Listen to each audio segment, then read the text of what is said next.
If your child is nonverbal, this one sign could be the key to their first step to direct communication. It's one of the most powerful signs you can teach. It's simple, it's effective, and it's one every parent should know. But most parents teach it the wrong way and then wonder why their child won't use it. In today's video, I'll teach you how to teach the sign for more the right way and the one tiny shift that can make all the difference. Hi, my name is Celeste. I'm a board-certified behavior analyst certificate. I've been coaching and empowering parents for over 12 years how to teach their nonverbal autistic baby key skills, and one of those is communication that I'm going to talk with you guys today. As a clinician, the sign for more via ASL is a really fundamental sign that we like to start out by teaching to our nonverbal learners, and the reason is because it's really a general word that can be used for a wide variety of requests. So while the child is still learning how to request for juice or ball or apple or goldfish, we can teach this sign to kind of get the ball rolling. Once the child has a skill to sign for more, and once the parent has a skill to teach their child, it's game over. Like, the parent can use these same strategies to teach them other signs. And one thing to consider, it's different teaching your nonverbal autistic child the sign for more than teaching a typical child, because I think typical children are, on average, may have higher imitation skills. So when the parent signs more, the typical child is more likely to copy that sign. But with the child with autism and a child with more deficits, like our nonverbal learners, they don't always have those strong imitation skills. They may not copy you, but we're going to talk about why it works. That part is at the end. You don't want to miss it. Okay, so let's jump in. So the first thing you're going to want to do is identify motivation is present for more. So that part's really important. I think once parents can identify it, it's kind of like you have to train your eye. So as a parent, you have to identify when your child does want more of something, right? So right now, if your child doesn't have any words, you're probably really good at anticipating their needs, right? So if he or she brings you the huge box of goldfish, after he's eaten a bowl, you're like, oh, okay, here you go. And you pour more goldfish. You know he wants more because he brought you the box. Or let's say you're on the swing set and you're pushing him on the swing. You stop because you're checking your phone. You see your toddler kind of whine or grunt or pull your hand, and you're like, oh, okay, yeah, sorry, and then you keep pushing them, right? In that opportunity, he or she wanted more push on the swing, and you just gave it freely. But now start practicing identifying motivation for more, because that's going to be your first step. Identifying when he or she wants more of something. It could be anything. That's the first step. Identifying when she wants more goldfish, more pushing on the swing, more milk, more wrestling. If you're dad and you like to wrestle and you just pause to take a break and they want to keep going, you see him or her doing those nonverbal cues. So they kind of climb up on you again and kind of grunt and smile with eye contact. That's a golden opportunity. Motivation is present. When motivation is high, you can really teach any skill.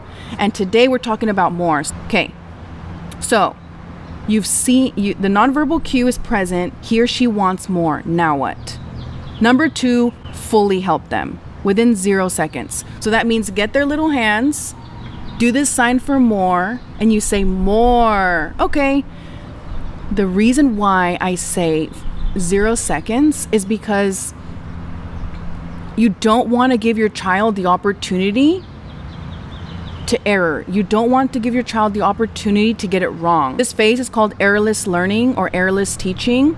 You're not letting him or her guess on what to do. You're really teaching, this is the response I need from you for you to get more. I think about it like you're in pre-calculus class, right? The instructor or the teacher wouldn't give you a worksheet and say on day 1, start working on it, start figuring it out. Here's a pre-calculus problem. And you don't have any experience with pre-calculus. So this is the same thing here. Your child doesn't have any experience with the sign. Another reason why it's 0 seconds, You don't want them to get frustrated, okay? You want to pair this as a really good experience. You're helping them 100% of the time. It shouldn't be hard. It shouldn't be aversive, right? So the 0-second delay, the 0-second prompt is really to omit any frustration, any confusion, okay? Help him 100%, and then you move on to step 3. So step 3 is reinforce. This is just a fancy word, meaning give him more of whatever he wanted. Step 4, practice, is repetition. Do this again and again and again. And what you're doing here is you're fading help over time. So in the beginning, like I said, you're fully helping him. You're getting his little hands.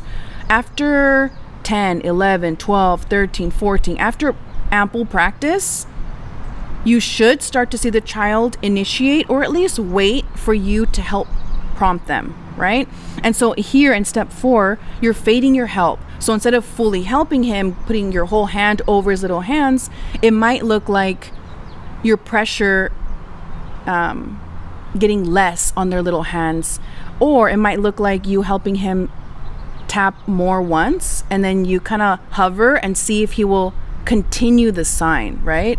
Or it might even look like you, instead of helping him here, you're helping him here, like on the forearms, and get him to sign, get his little hands. And really, on this step, on step 4, accept any approximation. Like if the child kind of goes like this, or if I see this a lot, accept it, like reinforce it, give them more. Oh wow, that was a good job telling me more. And you see the independence start to emerge. You're gonna feel the pressure on your child if they're not helping you at all, if they're dead weight kind of doing it, or if they're kind of, putting in effort, a little bit of pressure to emit the response. You'll feel it. So when you start to feel something, that's your cue. You're like, oh, I need to start fading my help. Lessen your pressure and lessen your hand on his little hand. Last, insert a pause. So, you've been helping him for 10 plus times. You've been practicing more for a few days, few weeks, and you're like, sometimes he beats me to it. Or I want to see if he can do it. So you have the popcorn and he wants more because he brought you the bag. Go ahead and pause. Just kind of freeze. Just kind of wait. Just kind of linger and see. What you're doing here is you're seeing if he will initiate the sign on his own. And if he doesn't, you can always go back to step 4. Help him a little bit. Prompt him a little bit. But what's happening here in phase 5 is you're really assessing for independence. You want to see if he can do it on his own, right? Because if you have to touch him at all, that's not independent. We're not there yet. And that's okay. It just takes, maybe he just needs more practice. Moving on to common mistakes, asking questions. This is a huge one that I see parents doing. The child is thirsty, right? So he brings you his cup.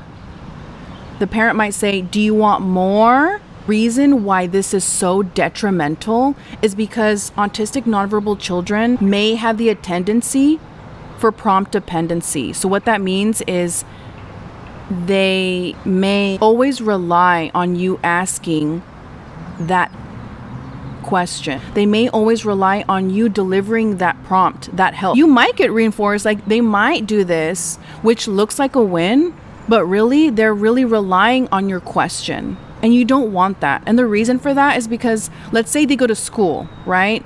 And the teacher doesn't ask if they want more. The child is not going to get their needs met. It's not an independent request, right? A true independent request from you and I is when we want more of something, we say, let's say we're at a fast food restaurant, right? And I approach the cashier and I say, oh, can I have more ketchup? And he gives me more ketchup. I'm not having to rely on him to approach me and say, do you want more ketchup? That's not the case. And you want your child to have the utmost independence, right? And by asking them the question, do you want more? It's really hindering them to need and rely on your help. And we don't want that. Going back to my slide, 1 through 5 is silent. You are literally saying nothing except for the label more. Okay, let's talk about what this should look like in real time. So the child wants more chips, and you know this because they brought you the bag of unopened chips. And so you pause and you just kind of hold it. You kind of linger and you don't say anything. And the child kind of, and then you say, more chips. Okay, I'll give you more chips. And then you pour it. Okay. So that's what it looks like in real time.